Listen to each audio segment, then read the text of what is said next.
Welcome ਹੈ ਦੋਸਤੋ ਤੁਹਾਡਾ ਸਾਡੇ ਚੈਨਲ ਮਾਲਾ ਮਣਕੀ ਉੱਤੇ।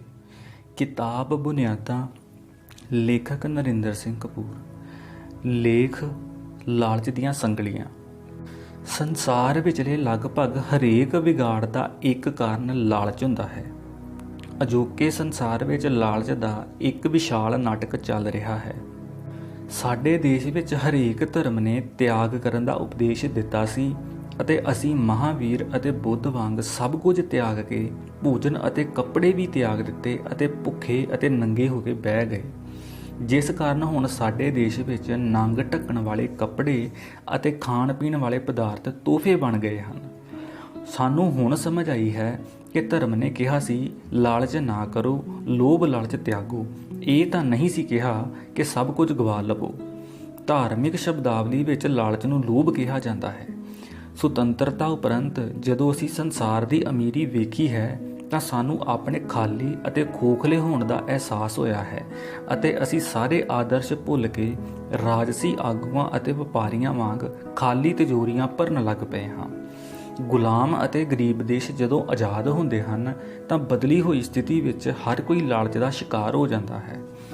ਗਰੀਬ ਦੇਸ਼ਾਂ ਵਿੱਚ ਜਦੋਂ ਡਰ ਭੈ ਮੁੱਕ ਜਾਂਦਾ ਹੈ ਤਾਂ ਲਾਲਚ ਪ੍ਰਧਾਨ ਹੋ ਜਾਂਦਾ ਹੈ। ਗਰੀਬ ਦੇਸ਼ਾਂ ਵਿੱਚ ਅਮੀਰ ਬਣਨ ਦੀ ਕਾਹਲ ਹੁੰਦੀ ਹੈ। ਲਾਲਚੀ ਬੰਦੇ ਦੇ ਬਾਹਰ ਚਮਕ ਹੁੰਦੀ ਹੈ ਪਰ ਅੰਦਰ ਹਨੇਰਾ ਹੀ ਹਨੇਰਾ ਹੁੰਦਾ ਹੈ। ਜੇ ਤੁਹਾਡੇ ਕੋਲ ਮਾਨਸਿਕ, ਬੌਧਿਕ ਅਤੇ ਸਮਾਜਿਕ ਵਿਕਾਸ ਦੀਆਂ ਵਿਉਂਤਾਂ ਹਨ ਤਾਂ ਉਹਨਾਂ ਲਈ ਪੈਸਾ ਇਕੱਤਰ ਕਰਨਾ ਲਾਲਚ ਨਹੀਂ ਅਖਵਾਉਂਦਾ, ਪਰ ਜੇ ਵਿਕਾਸ ਦੀ ਕੋਈ ਵਿਉਂਤ ਨਹੀਂ ਅਤੇ ਹੋਰਾਂ ਤੋਂ ਖੋਹਣ ਦੀ ਲਾਲਸਾ ਹੈ ਤਾਂ ਨਿਘਾਰ ਹੀ ਵਾਪਰੇਗਾ। ਲਾਲਚੀ ਲੋਕ ਹੋਰ ਅਮੀਰ ਹੋਣ ਦੀ ਆਰੰਭੀ ਦੌੜ ਨੂੰ ਛੱਡ ਨਹੀਂ ਸਕਦੇ, ਪਰ ਜ਼ਿੰਦਗੀ ਇਤਨਾ ਵਕਤ ਨਹੀਂ ਦਿੰਦੀ ਕਿ ਉਹ ਦੌੜ ਪੂਰੀ ਕਰ ਲੈਣ। ਇਵੇਂ ਯੋਗ ਅਯੋਗ ਢੰਗ ਨਾਲ ਆਪਣੀ ਲੋੜ ਅਤੇ ਹਿੱਸੇ ਤੋਂ ਵੱਧ ਲੈਣ ਦਾ ਯਤਨ ਕਰਨਾ ਲਾਲਚ ਖਵਾਉਂਦਾ ਹੈ। ਲਾਲਚ ਕਦੇ ਬੁੱਢਾ ਨਹੀਂ ਹੁੰਦਾ, ਲਾਲਚ ਕਦੇ ਹਾਰ ਨਹੀਂ ਮੰਨਦਾ। ਅਨੇਕਾਂ ਹਨ ਜਿਹੜੇ ਲਾਲਚ ਵਸ ਬੜਾ ਪੈਸਾ ਜੋੜਦੇ ਹਨ ਅਤੇ ਪੈਸੇ ਦੇ ਹੱਥੋਂ ਹੀ ਬਰਬਾਦ ਹੁੰਦੇ ਹਨ। ਇਹਨਾਂ ਨਾਲ ਹੱਸਣ ਵਾਲੇ ਘਟਦੇ ਜਾਂਦੇ ਹਨ ਤੇ ਇਹਨਾਂ ਉੱਤੇ ਹੱਸਣ ਵਾਲੇ ਵੱਧਦੇ ਜਾਂਦੇ ਹਨ। ਇਵੇਂ ਲਾਲਚ ਮਨੁੱਖ ਨੂੰ ਹਾਸੋਹੀਣਾ ਬਣਾ ਦਿੰਦਾ ਹੈ। ਮਨ ਤਾਂ ਹੀ ਸ਼ਾਂਤ ਰਹਿੰਦਾ ਹੈ ਜੇ ਇਸ ਤੇ ਅਕਲ ਦਾ ਰਾਜ ਹੋਵੇ। ਜਿੱਥੇ ਅਕਲ ਹੋਵੇਗੀ ਉੱਥੇ ਸੰਜਮ ਵੀ ਹੋਵੇਗਾ। ਲਾਲਚ ਵਾਂਗ ਹੀ ਕਾਮ, ਕ੍ਰੋਧ ਆਦਿ ਵੀ ਪਸ਼ੂ ਬਿਰਤੀਆਂ ਹਨ। ਇਹ ਬਿਰਤੀਆਂ ਨੇਕੀ ਬਦੀ ਤੋਂ ਮੁਕਤ ਹੁੰਦੀਆਂ ਹਨ। ਅਜੇ ਮਨੁੱਖਤਾ ਅਕਲ ਦੀ ਪਹਿਲੀ ਪੌੜੀ ਤੇ ਬੈਠੀ ਹੈ, ਜਿਸ ਕਾਰਨ ਮਨੁੱਖ ਵਿੱਚ ਇਨਸਾਨੀਅਤ ਘੱਟ ਅਤੇ ਪਸ਼ੂ ਬਿਰਤੀ ਵਧੇਰੇ ਹੈ। ਆਪਣੀ ਜ਼ਮੀਰ ਵੇਚ ਕੇ ਭਾਵੇਂ ਕੋਈ ਦੁਨੀਆ ਖਰੀਦ ਲਵੇ, ਉਸ ਨੂੰ ਕੁਝ ਨਹੀਂ ਮਿਲਦਾ। ਅਜੇ ਤੱਕ ਕਿਸੇ ਨੂੰ ਕੁਝ ਨਹੀਂ ਮਿਲਿਆ। ਇੱਕ ਹੱਦ ਉਪਰੰਤ ਧਨ ਦੀਆਂ ਸਿਫਰਾਂ ਹੀ ਵੱਧਦੀਆਂ ਹਨ। ਮਨੁੱਖ ਮਨਫੀ ਹੁੰਦਾ ਜਾਂਦਾ ਹੈ, ਸਿਫਰਾਂ ਜੁੜੀ ਜਾਂਦੀਆਂ ਹਨ ਅਤੇ ਚਿੰਤਾਵਾਂ ਵਧੀ ਜਾਂਦੀਆਂ ਹਨ। ਇਵੇਂ ਲਾਲਚ ਅਤੇ ਮਨੁੱਖ ਇੱਕ ਦੂਜੇ ਨੂੰ ਛੱਡਦੇ ਨਹੀਂ। ਲਾਲਚੀ ਮਨੁੱਖ ਦੀ ਹਰ ਦਲੀਲ ਉਸ ਦੇ ਲਾਲਚ ਦੀ ਗੁਲਾਮ ਹੁੰਦੀ ਹੈ। ਦੂਜਿਆਂ ਨੂੰ ਅੱਖੋਂ ਪਰੋਖੇ ਕਰਕੇ ਆਪਣਾ ਹਿੱਤ ਹੀ ਪਾਲਦੇ ਰਹਿਣ ਨਾਲ ਦੋਸਤੀ ਕੋਈ ਨਹੀਂ ਉਪਜੇਗੀ, ਦੁਸ਼ਮਣੀਆਂ ਦਾ ਬੋਲਬਾਲਾ ਹੋਵੇਗਾ। ਲਾਲਚ ਇੱਕ ਸਰਬ ਵਿਆਪਕ ਵਰਤਾਰਾ ਹੈ। ਇਹ ਭਾਰੂ ਹੋ ਜਾਵੇ ਤਾਂ ਸੰਤ ਅਤੇ ਵਿਦਵਾਨ ਵੀ ਸਰਬੱਤ ਦੇ ਭਲੇ ਵਾਲੇ ਫੈਸਲੇ ਨਹੀਂ ਕਰ ਸਕਦੇ। ਜਦੋਂ ਤੱਕ ਧਰਮ ਜੀਵਨ ਦੀ ਕੇਂਦਰੀ ਸ਼ਕਤੀ ਰਿਹਾ ਹੈ, ਸਮਾਜ ਬਹੁਤ ਹੱਦ ਤੱਕ ਲਾਲਚ ਤੋਂ ਮੁਕਤ ਰਿਹਾ ਹੈ। ਪਰ ਜੀਵਨ ਦੀ ਪੂੰਜੀਵਾਦੀ ਪ੍ਰਣਾਲੀ ਕਾਰਨ ਮਨੁੱਖ ਅੰਦਰਲੀਆਂ ਅਤ੍ਰਿਪਤੀਆਂ ਕਾਰਨ ਲਾਲਚੀ ਹੋ ਗਿਆ ਹੈ। ਲਾਲਚ ਕਾਰਨ ਸਮਾਜ ਵਿੱਚ ਅਸ਼ਾਂਤੀ ਫੈਲਦੀ ਹੈ ਅਤੇ ਝਗੜੇ ਉਪਜਦੇ ਹਨ। ਸਾਡੇ ਦੇਸ਼ ਵਿੱਚ ਦਾਜ ਦਾ ਲਾਲਚ ਸਾਡੀ ਇੱਕ ਵੱਡੀ ਸਮੱਸਿਆ ਹੈ। ਲਾਲਚ ਕਈ ਪੱਖਾਂ ਤੋਂ ਲਾਭਕਾਰੀ ਵੀ ਹੁੰਦਾ ਹੈ। ਵਾਸਤਵ ਵਿੱਚ ਸੰਸਾਰ ਨੂੰ ਲਾਲਚ ਹੀ ਚਲਾਉਂਦਾ ਹੈ। ਜੇ ਸੰਸਾਰ ਦੇ ਸਾਰੇ ਲੋਕ ਸੰਤੁਸ਼ਟ ਹੋ ਜਾਣ ਤਾਂ ਕੋਈ ਵਿਕਾਸ ਨਹੀਂ ਵਾਪਰੇਗਾ, ਸੰਸਾਰ ਰੁਕ ਜਾਵੇਗਾ। ਮਨੁੱਖ ਕੋਲ ਜੇ ਲੋੜੀਂਦੇ ਜੀਵਨ ਸਾਧਨ ਹੋਣ ਤਾਂ ਵੀ ਵਸਤਾਂ ਦੀ ਵੰਨ-ਸੁਵੰਨਤਾ ਨੂੰ ਵੇਖ ਕੇ ਮਨੁੱਖ ਵਿੱਚ ਪਹਿਲਾਂ ਆਪਣੀ, ਫਿਰ ਪਰਿਵਾਰਕ, ਸਮਾਜਿਕ, ਆਰਥਿਕ ਹਾਲਤ ਸੁਧਾਰਨ ਦੀ ਇੱਛਾ ਉਪਜਦੀ ਹੈ, ਜਿਸ ਕਾਰਨ ਮਨੁੱਖ ਮਿਹਨਤੀ ਬਣਦਾ ਹੈ। ਇਵੇਂ ਬਾਜ਼ਾਰ ਦੀ ਰੌਣਕ ਉਸ ਦੀ ਕਾਰਜਕੁਸ਼ਲਤਾ ਸੁਧਾਰਦੀ ਹੈ, ਉਸ ਦੀ ਖਰੀਦ ਸ਼ਕਤੀ ਵੱਧਦੀ ਹੈ, ਉਸ ਦਾ ਜੀਵਨ ਪੱਧਰ ਸੁਧਰਦਾ ਅਤੇ ਸੁੱਖ ਸਹੂਲਤਾਂ ਵਿੱਚ ਵਾਧਾ ਹੁੰਦਾ ਹੈ ਅਤੇ ਇਹਨਾਂ ਸਭ ਨਾਲ ਜੀਵਨ ਦੀ ਤਸੱਲੀ ਵੱਧਦੀ ਹੈ। ਇਹ ਵੀ ਲਾਲਚ, ਪਰ ਇਹ ਉਸਾਰੂ ਲਾਲਚ ਹੈ, ਕਿਉਂਕਿ ਇਵੇਂ ਮਨੁੱਖ ਆਪਣਾ ਜੀਵਨ ਪੱਧਰ ਹੀ ਨਹੀਂ, ਆਪਣੇ ਸਮਾਜ ਨੂੰ ਖੁਸ਼ਹਾਲ ਬਣਾ ਕੇ ਦੇਸ਼ ਦੀ ਆਰਥਿਕ ਸਥਿਤੀ ਵੀ ਸੁਧਾਰਦਾ ਹੈ। ਵਿਕਾਸ ਨਾਲ ਜੁੜਿਆ ਲਾਲਚ ਉਸਾਰੂ ਹੁੰਦਾ ਹੈ, ਜਿਸ ਦੀ ਹਰ ਕਿਸੇ ਨੂੰ ਲੋੜ ਹੁੰਦੀ ਹੈ। ਪਰ ਦੁਖਾਂਤ ਇਹ ਹੈ ਕਿ ਜਦੋਂ ਮਨੁੱਖ ਦੀਆਂ ਵਾਜਬ ਲੋੜਾਂ ਪੂਰੀਆਂ ਹੋ ਜਾਣ ਤਾਂ ਭਾਂਤ-ਭਾਂਤ ਦੀਆਂ ਇੱਛਾਵਾਂ ਜਾਗ ਪੈਂਦੀਆਂ ਹਨ। ਲੋੜਾਂ ਮਹਿੰਗੀਆਂ ਨਹੀਂ ਹੁੰਦੀਆਂ, ਲੋੜਾਂ ਨਾਲ ਬਹਿਸ ਸੰਭਵ ਨਹੀਂ ਹੁੰਦੀ। ਲੋੜਾਂ ਮੁੱਖ ਤੌਰ ਤੇ 3 ਪ੍ਰਕਾਰ ਦੀਆਂ ਹੁੰਦੀਆਂ ਹਨ: ਜਿਉਂਦੇ ਰਹਿਣ ਦੀਆਂ ਲੋੜਾਂ, ਸੁਰੱਖਿਆ ਦੀਆਂ ਲੋੜਾਂ ਅਤੇ ਸਮਾਜਿਕ ਲੋੜਾਂ। ਗਰੀਬ ਆਦਮੀ ਦੀਆਂ ਲੋੜਾਂ ਹੀ ਹੁੰਦੀਆਂ ਹਨ, ਉਸ ਦਾ ਲਾਲਚ ਵੀ ਉਸ ਦੀਆਂ ਲੋੜਾਂ ਨਾਲ ਸੰਬੰਧਿਤ ਹੁੰਦਾ ਹੈ। ਧਰਤੀ ਕੋਲ ਸੰਸਾਰ ਦੀਆਂ ਲੋੜਾਂ ਪੂਰੀਆਂ ਕਰਨ ਦੇ ਅਥਾਹ ਵਸੀਲੇ ਹਨ, ਪਰ ਮਨੁੱਖ ਦੀਆਂ ਇੱਛਾਵਾਂ ਦੇ ਲਾਲਚ ਨੂੰ ਪੂਰੇ ਕਰਨ ਦਾ ਸਾਧਨ ਨਹੀਂ। ਲਾਲਚ ਦਾ ਆਰੰਭ ਇੱਛਾਵਾਂ ਨਾਲ ਹੁੰਦਾ ਹੈ। ਇੱਛਾਵਾਂ ਮਹਿੰਗੀਆਂ ਹੁੰਦੀਆਂ ਹਨ। ਮਨੁੱਖ ਦਾ ਲਾਲਚ ਇੱਛਾਵਾਂ ਦੀ ਪੂਰਤੀ ਨਾਲ ਸੰਬੰਧਿਤ ਹੁੰਦਾ ਹੈ। ਅਸੀਂ ਹੋਰਾਂ ਨਾਲ ਲੋੜਾਂ ਦੇ ਪੱਖੋਂ ਨਹੀਂ, ਇੱਛਾਵਾਂ ਦੇ ਪੱਖੋਂ ਮੁਕਾਬਲਾ ਕਰਦੇ ਹਾਂ।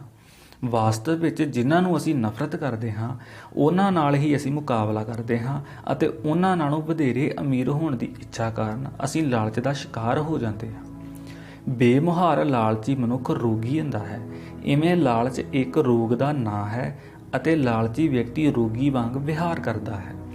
ਅਜੋਕੇ ਸੰਸਾਰ ਦਾ ਲਗਭਗ ਹਰੇਕ ਵਿਅਕਤੀ ਕਿਸੇ ਨਾ ਕਿਸੇ ਲਾਲਚ ਦੀ ਪਕੜ ਵਿੱਚ ਹੈ। ਜਿਵੇਂ ਵਪਾਰੀ ਨੂੰ ਵਧੇਰੇ ਗਾਹਕਾਂ ਅਤੇ ਵਧੇਰੇ ਮੁਨਾਫੇ ਦਾ ਲਾਲਚ ਹੁੰਦਾ ਹੈ, ਉਵੇਂ ਹੀ ਡਾਕਟਰ ਨੂੰ ਮਰੀਜ਼ਾਂ ਦਾ, ਸੰਤ ਨੂੰ ਸ਼ਰਧਾਲੂਆਂ ਦਾ, ਆਗੂ ਨੂੰ ਵੋਟਾਂ ਦਾ ਲਾਲਚ ਹੁੰਦਾ ਹੈ। ਇਸਤਰੀ ਨੂੰ ਸੁੰਦਰਤਾ, ਵਿਦਵਾਨ ਨੂੰ ਗਿਆਨ ਦਾ ਲਾਲਚ ਹੁੰਦਾ ਹੈ। ਸਭ ਤੋਂ ਮੁੱਢਲਾ ਲਾਲਚ ਭੋਜਨ ਦਾ ਹੁੰਦਾ ਹੈ। ਕਈ ਸਾਰਾ ਜੀਵਨ ਇਸ ਲਾਲਚ ਦੀ ਕੈਦ ਭੁਗਤਦੇ ਹਨ ਅਤੇ ਸੰਸਾਰ ਤੋਂ ਜਲਦੀ ਵਿਦਾ ਹੋ ਜਾਂਦੇ ਹਨ। ਜੇ ਭੋਜਨ ਦਾ ਲਾਲਚ ਪੂਰਾ ਹੋ ਜਾਵੇ ਤਾਂ ਕਾਮ ਦਾ ਲਾਲਚ ਜਾਗ ਪੈਂਦਾ ਹੈ। ਮਨੁੱਖ ਸਮਝਦਾ ਹੈ ਉਹ ਇਸਤਰੀਆਂ ਵਿੱਚ ਹਰਮਨ ਪਿਆਰਾ ਹੋ ਰਿਹਾ ਹੈ, ਪਰ ਉਹ ਹੋ ਬਦਨਾਮ ਰਿਹਾ ਹੁੰਦਾ ਹੈ। ਜੇ ਭੋਜਨ ਅਤੇ ਕਾਮ ਦੇ ਲਾਲਚ ਪੂਰੇ ਹੋ ਜਾਣ ਤਾਂ ਪੈਸੇ ਦਾ ਲਾਲਚ ਜਾਗ ਪੈਂਦਾ ਹੈ, ਜਿਹੜਾ ਸ਼ਾਂਤ ਹੀ ਨਹੀਂ ਹੁੰਦਾ। ਇਹ ਗਹਿਣਿਆਂ ਅਤੇ ਜਾਇਦਾਦਾਂ ਦੇ ਰੂਪ ਵਿੱਚ ਵੱਧਦਾ ਹੀ ਜਾਂਦਾ ਹੈ। ਇਸ ਉਪਰੰਤ ਮਨੁੱਖ ਵਿੱਚ ਪਤਵੰਤਾ ਬਣਨ ਦਾ ਲਾਲਚ ਜਾਗਦਾ ਹੈ। ਜਦੋਂ ਉਹ ਪੈਸੇ ਦੇ ਜ਼ੋਰ ਨਾਲ ਪਤਵੰਤਾ ਵੀ ਬਣ ਜਾਂਦਾ ਹੈ ਤਾਂ ਉਸ ਵਿੱਚ ਅਹੁਦੇ ਅਤੇ ਹਕੂਮਤ ਦਾ ਲਾਲਚ ਉਜਾਗਰ ਹੋ ਜਾਂਦਾ ਹੈ। ਜਦੋਂ ਇਹ ਵੀ ਪੂਰਾ ਹੋ ਜਾਵੇ ਤਾਂ ਜਨਮਾਂ ਜਨਮਾਂਤਰਾਂ ਦੀਆਂ ਛੁਪੀਆਂ ਹੋਈਆਂ ਅਤ੍ਰਿਪਤ ਭੁੱਖਾਂ ਜਾਗ ਪੈਂਦੀਆਂ ਹਨ, ਜਿਨ੍ਹਾਂ ਕਾਰਨ ਉਸ ਵਿੱਚ ਮਨਮਾਨੀ ਕਰਨ ਦਾ ਲਾਲਚ ਪੈਦਾ ਹੁੰਦਾ ਹੈ। ਇਸ ਪੜਾਅ ਤੇ ਲਾਲਚੀ ਵਿਅਕਤੀ ਦਾ ਖੋਖਲਾਪਣ ਅਤੇ ਨੀਵਾਂਪਣ ਪ੍ਰਗਟ ਹੋਣ ਲੱਗ ਪੈਂਦਾ ਹੈ। ਲਾਲਚ ਦੀਆਂ ਵੰਨਗੀਆਂ ਦਾ ਕੋਈ ਅੰਤ ਨਹੀਂ। ਵਾਸਤਵ ਵਿੱਚ ਜਿਸ ਵਿਹਾਰ ਉੱਤੇ ਮਨੁੱਖ ਦਾ ਨਿਯੰਤਰਣ ਨਹੀਂ, ਉਹ ਲਾਲਚ ਕਹਾਉਂਦਾ ਹੈ। ਕਈਆਂ ਨੂੰ ਫੋਟੋਆਂ ਖਿਚਵਾਉਣ, ਹਾਰ ਪਾਉਣ, ਸਨਮਾਨ ਕਰਵਾਉਣ, ਖਬਰਾਂ ਲਵਾਉਣ, ਸ਼ਰਧਾਂਜਲੀਆਂ ਦੇਣ, ਪ੍ਰਧਾਨਗੀਆਂ ਕਰਨ ਦਾ ਲਾਲਚ ਹੁੰਦਾ ਹੈ। ਇਸਤਰੀਆਂ ਵਿੱਚ 40 ਦੀ ਹੋ ਕੇ 30 ਦੀ ਲੱਗਣ ਦਾ ਲਾਲਚ ਹੁੰਦਾ ਹੈ। ਕਈ ਲਾਲਚ ਉਮਰ ਅਨੁਸਾਰ ਹੁੰਦੇ ਹਨ, ਜਿਵੇਂ ਬੱਚੇ ਨੂੰ ਖਾਣ ਖੇਡਣ ਦਾ, ਜਵਾਨ ਨੂੰ ਸੱਜਣ ਫੱਬਣ ਦਾ ਅਤੇ ਕਈ ਲੜਕੀਆਂ ਨੂੰ ਇੱਕੋ ਵੇਲੇ ਕਈਆਂ ਨੂੰ ਪਿਆਰ ਕਰਨ ਦਾ, ਅੱਧ-ਖੜ ਨੂੰ ਜਵਾਨ ਅਤੇ ਰੁਤਬੇ ਦਾ, ਬਜ਼ੁਰਗ ਨੂੰ ਚੰਗੀ ਸਿਹਤ ਅਤੇ ਜਾਇਦਾਦ ਦਾ ਲਾਲਚ ਹੁੰਦਾ ਹੈ। ਜਦੋਂ ਮਨੁੱਖ ਬਚਪਨ ਦਾ ਭੋਲਾਪਣ, ਸੁਭਾਵਿਕਤਾ, ਹੈਰਾਨ ਹੋਣ ਦੀ ਯੋਗਤਾ ਅਤੇ ਸੁੰਦਰਤਾ ਦੀ ਪ੍ਰਸ਼ੰਸਾ ਕਰਨ ਦੀ ਸਮਰੱਥਾ ਗਵਾ ਲੈਂਦਾ ਹੈ ਤਾਂ ਉਹ ਸੰਤੁਸ਼ਟ ਕਰਨ ਵਾਲੀਆਂ ਤਸੱਲੀਆਂ ਨੂੰ ਤਿਆਗ ਕੇ ਲਾਲਚ ਦੇ ਸੰਸਾਰ ਵਿੱਚ ਪ੍ਰਵੇਸ਼ ਕਰਦਾ ਹੈ। ਲਾਲਚ ਤੋਂ ਮੁਕਤ ਵਿਹਾਰ ਸੁਭਾਵਿਕ ਹੁੰਦਾ ਹੈ। ਜਿਵੇਂ ਇੱਕ ਬੱਚੇ ਨੂੰ ਜਦੋਂ ਖਾਣ ਲਈ ਕੁਲਫੀ ਮਿਲੀ ਤਾਂ ਉਸਨੇ ਕਿਹਾ ਕਿ ਉਹ ਘਰ ਜਾ ਕੇ ਆਪਣੇ ਛੋਟੇ ਭਰਾ ਨਾਲ ਖਾਵੇਗਾ। ਉਸ ਨੂੰ ਜਦੋਂ ਦੱਸਿਆ ਗਿਆ ਕਿ ਕੁਲਫੀ ਪਿਘਲ ਜਾਵੇਗੀ ਤਾਂ ਉਸਨੇ ਕਿਹਾ, ਤੁਸੀਂ ਕੁਲਫੀ ਫੜ ਕੇ ਰੱਖੋ, ਮੈਂ ਦੌੜ ਕੇ ਆਪਣੇ ਭਰਾ ਨੂੰ ਬੁਲਾ ਲਿਆਵਾਂ। ਜਦੋਂ ਉਸ ਨੂੰ ਨਾ ਜਾਣ ਦਿੱਤਾ ਗਿਆ ਤਾਂ ਉਹ ਤਾਂ ਹੀ ਕੁਲਫੀ ਖਾਣ ਲਈ ਮੰਨਿਆ, ਪਰ ਇੱਛਾ ਉਸਦੀ ਭਰਾ ਨਾਲ ਰਲ ਕੇ ਕੁਲਫੀ ਖਾਣ ਦੀ ਸੀ। ਇਸਤਰੀਆਂ ਘੱਟ ਲਾਲਚੀ ਹੁੰਦੀਆਂ ਹਨ। ਉਹ ਹਰ ਚੀਜ਼ ਵਾਂਗ ਅੰਬ ਵੰਡ ਕੇ ਖਾਣਗੀਆਂ, ਪਰ ਪੁਰਸ਼ ਸਬੂਤਾ ਅੰਬ ਖਾਣਾ ਚਾਹੁੰਦੇ ਹਨ। ਭਾਵੇਂ ਇਸਤਰੀ ਅਕਸਰ ਘੱਟ ਲਾਲਚੀ ਹੁੰਦੀ ਹੈ, ਪਰ ਜਿਹੜੀ ਹੁੰਦੀ ਹੈ ਉਹ ਬੜੀ ਲਾਲਚੀ ਹੁੰਦੀ ਹੈ ਤੇ ਸਾਰੀਆਂ ਹੱਦਾਂ ਟੱਪ ਜਾਂਦੀ ਹੈ। ਪੁਰਸ਼ਾਂ ਦੇ ਉਲਟ ਇਸਤਰੀਆਂ ਵਿੱਚ ਲਾਲਚ ਘੱਟ ਪਰ ਸੁਹਿਰਦਤਾ ਵਧੇਰੇ ਹੁੰਦੀ ਹੈ। ਕਾਲਜ ਵਿੱਚ ਇੱਕ 3 ਟੰਗੀ ਰੇਸ ਵਿੱਚ ਇੱਕ ਮਧਰੀ ਲੜਕੀ ਨੇ ਆਪਣੀ ਲੰਮੀ ਸਹੇਲੀ ਨੂੰ ਆਪਣੀ ਸਾਥਣ ਬਣਾਇਆ। ਮਾਂ ਨੇ ਕਿਹਾ, ਜੇ ਰੇਸ ਜਿੱਤਣੀ ਹੈ ਤਾਂ ਕਿਸੇ ਆਪਣੇ ਵਰਗੀ ਨੂੰ ਸਾਥਣ ਬਣਾ। ਪਰ ਧੀ ਨੇ ਕਿਹਾ, ਕਿਉਂ? ਦੌੜ ਜਿੱਤਣ ਵਾਸਤੇ ਮੈਂ ਆਪਣੀ ਸਹੇਲੀ ਬਦਲ ਲਵਾਂ। ਅਪੰਗ ਵਿਅਕਤੀਆਂ ਵਿੱਚ ਲਾਲਚ ਘੱਟ ਹੁੰਦਾ ਹੈ ਅਤੇ ਅਪੰਗਤਾ ਦੇ ਬਾਵਜੂਦ ਉਹ ਵਧੇਰੇ ਸਹਿਯੋਗ ਅਤੇ ਕੁਰਬਾਨੀਆਂ ਦਿੰਦੇ ਹਨ। ਗਰੀਬ ਮਾਪਿਆਂ ਦਾ ਇੱਕ ਬੱਚਾ ਇੱਕ ਲੱਤ ਤੋਂ ਅਪੰਗ ਸੀ। ਮਾਪਿਆਂ ਲਈ ਉਸ ਦਾ ਧਿਆਨ ਰੱਖਣਾ ਬੜਾ ਮੁਸ਼ਕਲ ਸੀ। ਉਹ ਮਾਪਿਆਂ ਤੇ ਬੋਝ ਨਾ ਬਣਨ ਦੀ ਗੱਲ ਕਰਦਾ ਰਹਿੰਦਾ ਸੀ। ਇੱਕ ਦਿਨ ਬਿਨਾਂ ਦੱਸੇ ਉਹ ਗੱਡੀ ਚਾੜ੍ਹ ਆਇਆ। ਕੁਝ ਸਾਲ ਗੁਰਦੁਆਰਿਆਂ ਵਿੱਚ ਸੇਵਾ ਕਰਦਾ ਰਿਹਾ, ਫਿਰ ਆਪਣਾ ਕੰਮ ਕਰਨ ਲੱਗ ਪਿਆ ਤੇ ਮਾਪਿਆਂ ਦੀ ਮਦਦ ਕਰਦਾ ਰਿਹਾ। ਕਿਸੇ ਨੇ ਪੁੱਛਿਆ, ਤੈਨੂੰ ਘਰ ਛੱਡਣ ਦੀ ਹਿੰਮਤ ਕਿਵੇਂ ਪਈ? ਉਸਨੇ ਕਿਹਾ, ਹਿੰਮਤ ਹਰ ਕਿਸੇ ਵਿੱਚ ਹੁੰਦੀ ਹੈ, ਪਰ ਕਿਸੇ ਲਾਲਚ ਕਾਰਨ ਅਸੀਂ ਉਸ ਨੂੰ ਵਰਤਦੇ ਨਹੀਂ।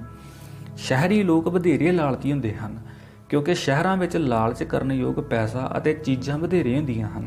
ਜੇ ਲਾਲਚ ਦੇ ਸਾਰੇ ਰੰਗ ਵੇਖਣੇ ਹੋਣ ਤਾਂ ਰਾਜਧਾਨੀ ਵਿੱਚ ਜਾਓ। ਪੇਂਡੂ ਵੀ ਲਾਲਚੀ ਹੁੰਦੇ ਹਨ, ਪਰ ਉਹਨਾਂ ਦਾ ਲਾਲਚ ਇੱਕ ਦੋ ਚੀਜ਼ਾਂ ਤੱਕ ਹੀ ਹੁੰਦਾ ਹੈ। ਕਿਸਾਨ ਦਾ ਮੁੱਖ ਲਾਲਚ ਜ਼ਮੀਨ ਬਾਰੇ ਹੁੰਦਾ ਹੈ। ਇੱਕ ਕਿਸਾਨ ਨੇ ਕਿਹਾ ਸੀ, ਮੈਨੂੰ ਜ਼ਮੀਨ ਦਾ ਲਾਲਚ ਕੋਈ ਨਹੀਂ, ਪਰ ਮੈਂ ਚਾਹੁੰਦਾ ਹਾਂ ਕਿ ਮੇਰੀ ਜ਼ਮੀਨ ਦੇ ਆਲੇ ਦੁਆਲੇ ਦੇ ਖੇਤ ਮੇਰੇ ਹੋ ਜਾਣ। ਜਿਹੜੇ ਲਾਲਚੀ ਹੁੰਦੇ ਹਨ ਉਹ ਕੰਜੂਸ ਵੀ ਹੁੰਦੇ ਹਨ। ਇੱਕ ਵਿਸ਼ਵ ਪ੍ਰਸਿੱਧ ਫਰਾਂਸੀਸੀ ਅਦਾਕਾਰਾ ਕਿਸੇ ਦੇ ਘਰ ਹੋਰ ਮਹਿਮਾਨਾਂ ਨਾਲ ਭੋਜਨ ਕਰ ਰਹੀ ਸੀ ਅਤੇ ਮੇਜ਼ ਤੇ ਪਏ ਚਾਂਦੀ ਦੇ ਫੁੱਲਦਾਨ ਨੂੰ ਲਲਚਾਈਆਂ ਨਜ਼ਰਾਂ ਨਾਲ ਵੇਖ ਕੇ ਪ੍ਰਸ਼ੰਸਾ ਕਰ ਰਹੀ ਸੀ। ਉਸ ਦੀ ਪ੍ਰਸਿੱਧੀ ਦਾ ਮਾਣ ਕਰਦਿਆਂ ਮੇਜ਼ਬਾਨ ਨੇ ਗੁਲਦਸਤੇ ਸਮੇਤ ਫੁੱਲਦਾਨ ਉਸ ਨੂੰ ਭੇਟ ਕਰ ਦਿੱਤਾ। ਫਿਰ ਉਸ ਅਦਾਕਾਰਾ ਨੇ ਕਿਹਾ ਕਿ ਉਹ ਜਿਸ ਟੈਕਸੀ ਤੇ ਆਈ ਸੀ ਉਹ ਤਾਂ ਹੁਣ ਜਾ ਚੁੱਕੀ ਸੀ। ਜੇ ਮੈਂ ਫੁੱਲਦਾਨ ਹੱਥ ਵਿੱਚ ਫੜ ਕੇ ਘਰ ਲੈ ਗਈ ਤਾਂ ਕੋਈ ਖੋਹ ਲਵੇਗਾ। ਸੋ ਮੇਜ਼ਬਾਨ ਨੇ ਕਿਹਾ, ਮੇਰੀ ਬੱਗੀ ਤੁਹਾਨੂੰ ਘਰ ਪਹੁੰਚਾ ਦੇਵੇਗੀ, ਪਰ ਨਾਲ ਹੀ ਵਿਅੰਗ ਨਾਲ ਕਿਹਾ ਕਿ ਘਰ ਪਹੁੰਚ ਕੇ ਇਤਨੀ ਮਿਹਰਬਾਨੀ ਜ਼ਰੂਰ ਕਰਨਾ ਕਿ ਮੇਰੀ ਬੱਗੀ ਮੈਨੂੰ ਵਾਪਸ ਭੇਜ ਦੇਣਾ। ਅਜਿਹੇ ਮਹਿਮਾਨ ਹਰ ਘਰ ਵਿੱਚ ਇੱਕ ਵਾਰੀ ਹੀ ਬੁਲਾਏ ਜਾਂਦੇ ਹਨ। ਇੱਕ ਪ੍ਰਸਿੱਧ ਸੰਗੀਤਕਾਰ ਆਪਣੀ ਕੰਜੂਸ ਲਾਲਚੀ ਬਿਰਤੀ ਕਾਰਨ ਜਿੱਥੇ ਜਾਂਦਾ ਸੀ ਉੱਥੇ ਮੱਲੋ ਮੱਲੀ ਕੋਈ ਚੀਜ਼ ਮੰਗ ਲੈਂਦਾ ਸੀ। ਇੱਕ ਵਾਰੀ ਸਾਜ਼ਾਂ ਦੀ ਦੁਕਾਨ ਵਿੱਚ ਉਸਨੇ ਸਾਹਮਣੇ ਲਟਕ ਰਹੀ ਇੱਕ ਪੁਰਾਣੀ ਵਾਇਲਨ ਵਿਖਾਉਣ ਲਈ ਕਿਹਾ। ਦੁਕਾਨਦਾਰ ਨੇ ਦੱਸਿਆ ਉਹ ਟੁੱਟੀ ਹੋਈ ਹੈ। ਦੁਬਾਰਾ ਮੰਗਣ ਉੱਤੇ ਦੁਕਾਨਦਾਰ ਨੇ ਉਸ ਨੂੰ ਮੁਫਤ ਹੀ ਦੇ ਦਿੱਤੀ। ਜਿਹੜੀ ਉਸ ਪ੍ਰਸਿੱਧ ਸੰਗੀਤਕਾਰ ਨੇ ਆਪਣੇ ਇੱਕ ਅਮੀਰ ਪ੍ਰਸ਼ੰਸਕ ਨੂੰ ਇਹ ਕਹਿ ਕੇ ਵੱਡੀ ਕੀਮਤ ਤੇ ਵੇਚੀ ਕਿ ਬਚਪਨ ਵਿੱਚ ਮੈਂ ਇਸ ਨਾਲ ਸੰਗੀਤ ਸਿੱਖਿਆ ਕਰਦਾ ਸੀ। ਇਨਾਮਾਂ ਸਨਮਾਨਾਂ ਲਈ ਲਾਲਚ ਬੜੇ ਵੱਡੇ ਅਤੇ ਸਨਮਾਨਿਤ ਕਲਾਕਾਰਾਂ ਨੂੰ ਬੜੇ ਨੀਵੇਂ ਝੁਕਣ ਲਈ ਮਜਬੂਰ ਕਰ ਦਿੰਦਾ ਹੈ। ਟਿਊਸ਼ਨਾਂ ਪੜ੍ਹਾਉਣ ਵਾਲੇ ਲਾਲਚੀ ਹੋਣ ਕਾਰਨ ਸਤਿਕਾਰਯੋਗ ਅਤੇ ਪ੍ਰੇਰਨਾ ਦੇਣ ਵਾਲੇ ਯਾਦਗਾਰੀ ਅਧਿਆਪਕ ਨਹੀਂ ਬਣਦੇ। ਚੰਗੇ ਕਾਮੇ, ਚੰਗੇ ਅਧਿਆਪਕ, ਚੰਗੇ ਆਗੂ ਲਾਲਚ ਤੋਂ ਮੁਕਤ ਹੁੰਦੇ ਹਨ। ਵਧੇਰੇ ਪੂਜਾ ਪਾਠ ਅਤੇ ਦਾਨ ਪੁੰਨ ਵੀ ਲਾਲਚ ਤੋਂ ਪ੍ਰੇਰਿਤ ਹੁੰਦਾ ਹੈ, ਕਿਉਂਕਿ ਇਸ ਦਾ ਅਸਲ ਕਾਰਨ ਅਸੁਰੱਖਿਆ ਦੀ ਭਾਵਨਾ ਹੁੰਦੀ ਹੈ। ਵਾਸਤਵ ਵਿੱਚ ਅਸੁਰੱਖਿਆ ਦੀ ਭਾਵਨਾ ਹੀ ਲਾਲਚ ਭਜਾਉਂਦੀ ਹੈ। ਜਦੋਂ ਤੁਸੀਂ ਸੁਰੱਖਿਅਤ ਮਹਿਸੂਸ ਕਰੋਗੇ ਉਸ ਵੇਲੇ ਤੁਹਾਡੇ ਵਿੱਚ ਕੋਈ ਲਾਲਚ ਜਾਂ ਇੱਛਾ ਨਹੀਂ ਹੋਵੇਗੀ। ਲਾਲਚ ਇੱਛਾ ਤੋਂ ਮੁਕਤ ਹੋਣ ਕਾਰਨ ਹੀ ਤੁਸੀਂ ਪ੍ਰਸੰਨ ਹੋਵੋਗੇ ਅਤੇ ਪ੍ਰਸੰਨ ਹੋਣ ਕਾਰਨ ਹੀ ਇੱਛਾ ਲਾਲਚ ਤੋਂ ਮੁਕਤ ਹੋਵੋਗੇ। ਲਾਲਚ ਦੇ ਅਨੇਕਾਂ ਰੂਪ ਹਨ ਅਤੇ ਅਣਗਿਣਤ ਨਵੇਂ ਰੂਪ ਘੜੇ ਜਾ ਰਹੇ ਹਨ। ਕਈ ਸਮਾਗਮ ਤੋਹਫੇ ਲੈਣ ਅਤੇ ਸ਼ਗਨ ਉਗਰਾਉਣ ਲਈ ਹੀ ਕੀਤੇ ਜਾਂਦੇ ਹਨ। ਜਿਵੇਂ ਵਧੇਰੇ ਪਕਵਾਨ ਵੇਖ ਕੇ ਅਸੀਂ ਆਪਣੀ ਭੁੱਖ ਵਧਾ ਲੈਂਦੇ ਹਾਂ, ਉਵੇਂ ਹੀ ਲਾਲਚੀ ਵਾਤਾਵਰਣ ਵਿੱਚ ਅਸੀਂ ਵੀ ਆਪਣਾ ਛੁਪਿਆ ਲਾਲਚ ਜਗਾ ਲੈਂਦੇ ਹਾਂ। ਪੁਰਸ਼ ਆਪਣਾ ਲਾਲਚ ਲੁਕਾਉਂਦੇ ਨਹੀਂ, ਪਰ ਇਸਤਰੀਆਂ ਵਿੱਚ ਆਪਣਾ ਲਾਲਚ ਲੁਕਾਉਣ ਦੀ ਯੋਗਤਾ ਵਧੇਰੀ ਹੁੰਦੀ ਹੈ। 3 ਧੀਆਂ ਦੇ ਵਿਆਹ ਉਪਰੰਤ ਪੁੱਤਰ ਦੇ ਵਿਆਹ ਵੇਲੇ ਇੱਕ ਇਸਤਰੀ ਵਿੱਚ ਸਾਰੇ ਛੁਪੇ ਹੋਏ ਲਾਲਚ ਉਪਜਣੇ ਸੁਭਾਵਿਕ ਹੁੰਦੇ ਹਨ। ਸਮਾਜ ਵਿੱਚ ਭ੍ਰਿਸ਼ਟਾਚਾਰ ਦਾ ਮੁੱਖ ਕਾਰਨ ਵੀ ਲਾਲਚ ਹੈ। ਭ੍ਰਿਸ਼ਟਾਚਾਰ ਅਤੇ ਲਾਲਚ ਅਕਸਰ ਸੰਤਾਨ ਮੋਹ ਕਾਰਨ ਵੱਧਦਾ ਹੈ। ਵਾਤਾਵਰਣਕ ਵਿਗਾੜ ਅਤੇ ਪ੍ਰਦੂਸ਼ਣ ਦਾ ਕਾਰਨ ਵੀ ਮਨੁੱਖ ਦੀ ਲਾਲਚੀ ਬਿਰਤੀ ਹੈ। ਭਰੂਣ ਹੱਤਿਆ ਵੀ ਜੁੜਦੀ ਅੰਤ ਵਿੱਚ ਲਾਲਚ ਨਾਲ ਜੁੜ ਜਾਂਦੀ ਹੈ। ਆਪਣਾ ਮਕਾਨ ਕਿਤਨਾ ਵੀ ਵੱਡਾ ਹੋਵੇ, ਮਨੁੱਖ ਅਕਸਰ ਨਾਲ ਦੀ ਖਾਲੀ ਪਈ ਜ਼ਮੀਨ ਤੇ ਨਜਾਇਜ਼ ਕਬਜ਼ਾ ਜ਼ਰੂਰ ਕਰਦਾ ਹੈ। ਸਰਕਾਰੀ ਮਕਾਨਾਂ ਵਿੱਚ ਰਹਿਣ ਵਾਲੇ ਸਾਰੇ ਹੋਰ ਵੱਡੇ ਮਕਾਨ ਦਾ ਲਾਲਚ ਕਰਦੇ ਹਨ। ਹਰ ਘਰ ਵਿੱਚ ਇੱਕ ਹੋਰ ਕਮਰੇ ਦੀ ਲੋੜ ਨਹੀਂ ਹੁੰਦੀ, ਲਾਲਚ ਹੁੰਦਾ ਹੈ। ਸੁੰਦਰ ਇਸਤਰੀ ਕਿਸੇ ਵੱਲ ਧਿਆਨ ਨਹੀਂ ਦਿੰਦੀ, ਉਸ ਵਿੱਚ ਹੋਰਾਂ ਦਾ ਧਿਆਨ ਖਿੱਚਣ ਦਾ ਲਾਲਚ ਹੁੰਦਾ ਹੈ। ਜਿਨ੍ਹਾਂ ਚੀਜ਼ਾਂ ਦਾ ਅਸੀਂ ਲਾਲਚ ਕਰਦੇ ਹਾਂ ਉਹਨਾਂ ਦੀ ਸਾਨੂੰ ਲੋੜ ਨਹੀਂ ਹੁੰਦੀ। ਲੋੜੀਂਦੀਆਂ ਚੀਜ਼ਾਂ ਸਾਡੇ ਕੋਲ ਪਹਿਲਾਂ ਹੀ ਹੁੰਦੀਆਂ ਹਨ, ਪਰ ਤਸੱਲੀ ਨਹੀਂ ਹੁੰਦੀ। ਇਵੇਂ ਲਾਲਚ ਵਾਸਤਵ ਵਿੱਚ ਤਸੱਲੀ ਵਧਾਉਣ ਲਈ ਕੀਤਾ ਜਾਂਦਾ ਹੈ, ਪਰ ਤਸੱਲੀ ਨਹੀਂ ਵੱਧਦੀ, ਲਾਲਚ ਹੀ ਵੱਧਦਾ ਹੈ। ਮਹਾਨ ਵਿਅਕਤੀ ਲਾਲਚ ਤੋਂ ਮੁਕਤ ਹੋਣ ਕਾਰਨ ਹੀ ਸਾਡੀਆਂ ਉੱਚੀਆਂ ਭਾਵਨਾਵਾਂ ਨੂੰ ਮੁਖਾਤਬ ਹੁੰਦੇ ਹਨ। ਉਹਨਾਂ ਨੇ ਲਾਲਚ ਤੋਂ ਮੁਕਤ ਹੋਣ ਦਾ ਸਫਲ ਯਤਨ ਕੀਤਾ, ਇਸੇ ਲਈ ਉਹ ਮਹਾਨ ਬਣੇ। ਅਸੀਂ ਪੂਰਾ ਯਤਨ ਨਹੀਂ ਕਰਦੇ, ਇਸ ਲਈ ਅਸੀਂ ਸਧਾਰਨ ਹਾਂ। ਹੁਣ ਸਰਲ, ਸਾਦਾ, ਸੰਜਮੀ ਜੀਵਨ ਕਿਸੇ ਦਾ ਉਦੇਸ਼ ਨਹੀਂ ਰਿਹਾ। ਅਜਿਹਾ ਜੀਵਨ ਹੁਣ ਲਤੀਫਿਆਂ ਦਾ ਵਿਸ਼ਾ ਬਣ ਗਿਆ ਹੈ। ਇੱਕ ਭ੍ਰਿਸ਼ਟ ਵਿਅਕਤੀ ਨੇ ਆਪਣੇ ਇਮਾਨਦਾਰ ਭਰਾ ਬਾਰੇ ਕਿਸੇ ਨੂੰ ਕਿਹਾ, ਉਹਨਾਂ ਨੂੰ ਇਮਾਨਦਾਰੀ ਦਾ ਰੋਗ ਹੈ। ਅਜੋਕੇ ਸੰਸਾਰ ਵਿੱਚ ਸਭ ਪਾਸੇ ਲਾਲਚ ਅਤੇ ਮੁਕਾਬਲੇ ਦਾ ਬੋਲਬਾਲਾ ਹੈ। ਜੀਵਨ ਦੀਆਂ ਤਰਜੀਹਾਂ ਬਦਲ ਗਈਆਂ ਹਨ। ਲਾਲਚ ਬਾਰੇ ਚਰਚਾ ਅਕਸਰ ਉਪਦੇਸ਼ ਬਣ ਜਾਂਦੀ ਹੈ, ਪਰ ਸੁਣਦਾ ਕੋਈ ਨਹੀਂ। ਲਾਲਚ ਤੋਂ ਮੁਕਤ ਵਿਅਕਤੀ ਹੀ ਹੋਰਾਂ ਦਾ ਧਿਆਨ ਰੱਖ ਸਕਦਾ ਹੈ। ਹੋਰਾਂ ਦਾ ਧਿਆਨ ਰੱਖਣ ਨਾਲ ਮਨੁੱਖ ਸਹਿਯੋਗੀ, ਸੁਖੀ ਅਤੇ ਦਿਆਲੂ ਕਹਾਉਂਦਾ ਹੈ। ਇੱਕ ਦਿਨ ਸੰਸਾਰ ਲਾਲਚ ਤੋਂ ਅੱਕ ਜਾਵੇਗਾ। ਯੂਰਪ ਦੇ ਕਈ ਦੇਸ਼ ਸਵਿਟਜ਼ਰਲੈਂਡ ਵਾਂਗ ਲਾਲਚ ਨੂੰ ਤਿਆਗ ਚੁੱਕੇ ਹਨ। ਨਿਊਜ਼ੀਲੈਂਡ ਸੰਸਾਰ ਦਾ ਸਭ ਤੋਂ ਵਧੇਰੇ ਇਮਾਨਦਾਰ ਦੇਸ਼ ਐਲਾਨਿਆ ਗਿਆ ਹੈ। ਸਵੀਡਨ ਅਤੇ ਨਾਰਵੇ ਲਾਲਚ ਤੋਂ ਮੁਕਤ ਹੋਣ ਕਾਰਨ ਬੜੇ ਸੁਰੱਖਿਅਤ ਦੇਸ਼ ਹਨ। ਬੈਲਜੀਅਮ ਵਿੱਚ ਬਹੁਤੇ ਲੋਕ ਸਾਈਕਲ ਵਰਤਦੇ ਹਨ, ਕਿਉਂਕਿ ਉਹ ਲਾਲਚ ਅਤੇ ਦਿਖਾਵੇ ਦੀ ਕੁਰੀਤੀ ਤੋਂ ਮੁਕਤ ਹਨ। ਸਹੀ ਅਰਥਾਂ ਵਿੱਚ ਸੰਸਾਰ ਉਦੋਂ ਸੱਭਿਅਕ ਅਤੇ ਖੁਸ਼ਹਾਲ ਬਣੇਗਾ ਜਦੋਂ ਕੁਝ ਮੰਗਣ ਲੈਣ ਨਾਲੋਂ ਸਭ ਕੁਝ ਦੇਣਾ ਬੜਾ ਸੁਖਾਲਾ ਅਤੇ ਆਨੰਦਮਈ ਹੋ ਜਾਵੇਗਾ। ਵਿਸ਼ਵਾਸ ਰੱਖੋ, ਇੱਕ ਦਿਨ ਅਜਿਹਾ ਜ਼ਰੂਰ ਹੋਵੇਗਾ। ਸੋ ਦੋਸਤੋ, ਇਸ ਦੇ ਨਾਲ ਹੀ ਆਪਣਾ ਇਹ ਲੇਖ ਖਤਮ ਹੁੰਦਾ ਹੈ। ਫਿਰ ਮਿਲਾਂਗੇ ਆਪਾਂ ਇਸ ਤੋਂ ਅਗਲੇ ਲੇਖ ਨਾਲ।